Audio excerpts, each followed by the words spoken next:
Vamos começar o nosso estudo aqui pela unit atributos, né? Essa unit ela contém aí as nossas anotações e nós vamos ver quais são as anotações que ela possui no momento, tá? Ela possui aqui um entity para mapear uma classe como uma entidade persistente. Ela contém uma transiente, vai mapear uma classe como uma entidade transiente, tá? Então, se isso aqui aparecer no início da classe, nós vamos saber que a classe ela é uma entidade ou que ela é transiente, né?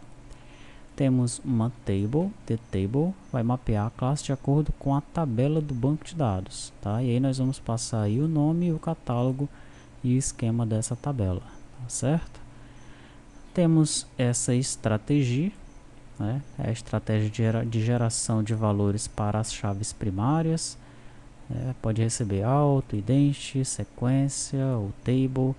Isso aqui no momento não está sendo utilizado, tá? Temos um generated value, informa a estratégia de geração dos valores para a chave primária.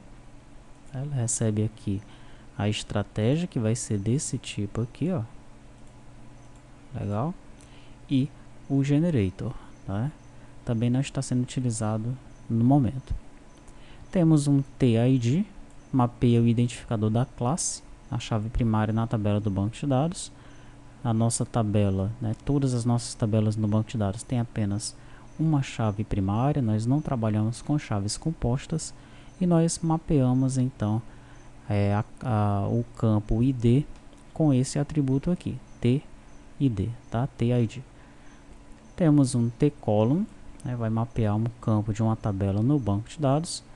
E quais são o que é que nós passamos aqui como parâmetro para essa tColumn? Nós temos o nome, o caption, o tamanho, temos esse local display, que é para nós identificarmos onde esse carinha aqui ele vai ser apresentado. Local display pode ser na grid, na janela de lookup ou no combo box da janela principal. E temos a informação se esse campo aí ele é transiente ou não, tá? Temos dois construtores, né? Um construtor que recebe o nome, o caption, o local display e se é transiente. Temos um outro que recebe o nome, o caption, o tamanho, o local display e se é transiente. Aqui tem a explicação de cada uma, né, cada uma das propriedades, tá? Name para informar o nome da coluna, caption para informar o caption da coluna que será exibida na grid. E aqui ele vai informando se isso aqui é usado no lado do cliente ou do servidor, né? Que é usado no servidor e no cliente, né? No caso do servidor, ele utiliza esse carinha aqui, o name, para realizar as consultas de inserção, de alteração. Ele vai montando as consultas com base nesse name, tá? E quando a gente fala servidor aqui, se refere ao ORM, né? Pode ser também que a aplicação esteja em duas camadas, né? E no caso o ORM ele vai estar na aplicação já em duas camadas e vai usar também essa informação, tá? E é utilizado no cliente dataset, né, para montar a estrutura do cliente dataset. Ela é montada de acordo com essa propriedade aqui. Temos o caption, né, vai informar o caption da coluna que será exibida na grid. Temos o tamanho, para informar o tamanho da coluna que será exibida na grid. E temos aqui o local display, já explicado, né, lá em cima. Eu mostrei para vocês que nós temos esse tLocal display column aí. Transiente informa que um campo não deve ser persistido no banco de dados, tá?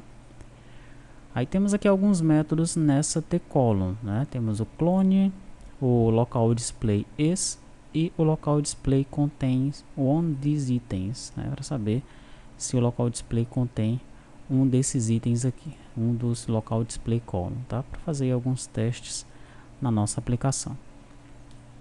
Temos agora um tColumn display, tá? Na arquitetura anterior, né, no projeto anterior, nós tínhamos o tColumn, já tínhamos outros construtores, aqui nós diminuímos apenas para 2, mas esse tColumn display ele não existia, ele apareceu agora, né? Para que é que ele serve? Ele vai mapear um campo de um objeto que está na árvore do objeto principal mas não vinculado diretamente a ele. Como assim? Digamos que você tem a tabela produto, tem a tabela subgrupo do produto e tem a tabela grupo do produto, tá? O produto ele está vinculado ao subgrupo, né? Então aqui no cadastro do produto você tem, por exemplo, sabão, né? Você vai ter aqui o ID do produto 1, o nome dele sabão, e você vai ter o ID do subgrupo, tá? Porque um produto pertence a um subgrupo, então vamos dizer que ele pertence ao subgrupo 1, 2, 3, ok? O subgrupo 1, 2, 3, o nome dele vai ser, por exemplo, limpeza, tá? E o subgrupo 1, 2, 3, assim como outros subgrupos, pertencerão a determinado grupo, né? Então ele vai receber aqui, por exemplo, o 555, ele pertence ao grupo 555, tá? Deixa eu colocar o nome dos campos aqui para ficar mais claro. Aqui é o ID, aqui o nome, aqui o ID do subgrupo 1, 2, 3. Aí lá no subgrupo nós temos o ID dele, 1, 2, 3, temos o nome dele, limpeza, e temos o ID do grupo, que é 555. Aqui nós temos o ID do grupo, que é 555, e temos o nome dele. Vou dizer que seja geral, tá? Então veja, esse produto pertence a esse subgrupo que pertence a esse grupo aqui, né? Quando nós fizermos a consulta no ORM por produto, por exemplo, vinculado a ele virá o subgrupo, vinculado ao subgrupo virá o grupo, né? Então nós, se quisermos saber o nome do grupo, faremos a consulta assim: produto.subgrupo.grupo.nome. Aí nós chegamos nesse nome aqui, tá? Mas como é que nós fazemos para exibir isso diretamente na grid? Eu quero exibir na grid o nome do produto, quero exibir o nome do subgrupo e quero exibir também o nome do grupo.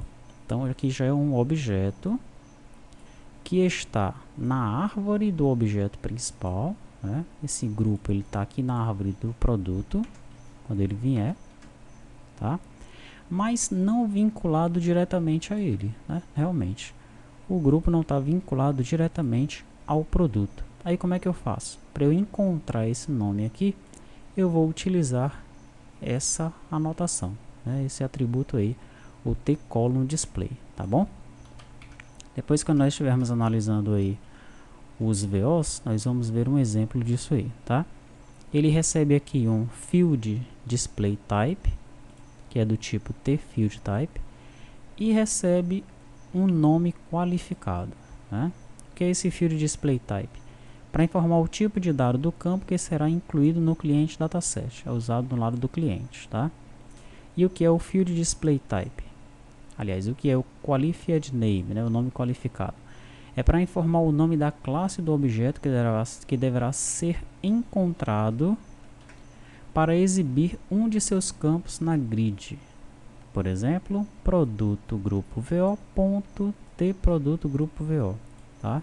Aí via RTTI, né, via Reflection, ele vai encontrar esse cara aqui, tá? Essa classe dentro dessa unit aqui, ó. O padrão é unit mais o nome da classe, e é utilizado também aí no lado do cliente, né, para montar a nossa grid. Então isso daqui é coisa nova, né, não tinha no ERP 1.0, tá? Temos a associação, vai definir uma associação da classe atual para uma outra classe de entidade, né? Por exemplo, dentro de produto, naquele mesmo exemplo, nós vamos ter um tAssociation dentro dele, que é o subgrupo, tá certo? Ele recebe aqui o foreign column e o local column. Foreign column informa o nome do campo que deve ser buscado na tabela associada, né, para realizar o join, e o local column informa o nome do campo da tabela local, é usado também para realizar o join, ambos usados no servidor. A main value add association é uma associação para uma lista, tá? Define a associação para outra classe de um atributo multivalorado, tá? Então você tem, por exemplo, no cadastro da pessoa, a lista de endereços daquela pessoa. endereço então será um tManyValued Association dentro de pessoa. Nós vamos ver isso nos exemplos dos VOs mais à frente, tá? E ela herda de tAssociation, então ele também recebe foreign column e local column. Daí o restante aqui, né, o form description para mapear os formulários do sistema, componente description para mapear os componentes do sistema, e o formatter, né, que é para nós passarmos aí, formatarmos alguns atributos, alguns campos de acordo com um padrão passado para ele, tá certo? Isso daqui já existia, continua existindo, essas nossas anotações aí, tá? Aqui embaixo nós temos então a implementação dos métodos de cada atributo que nós definimos aqui em cima. Legal?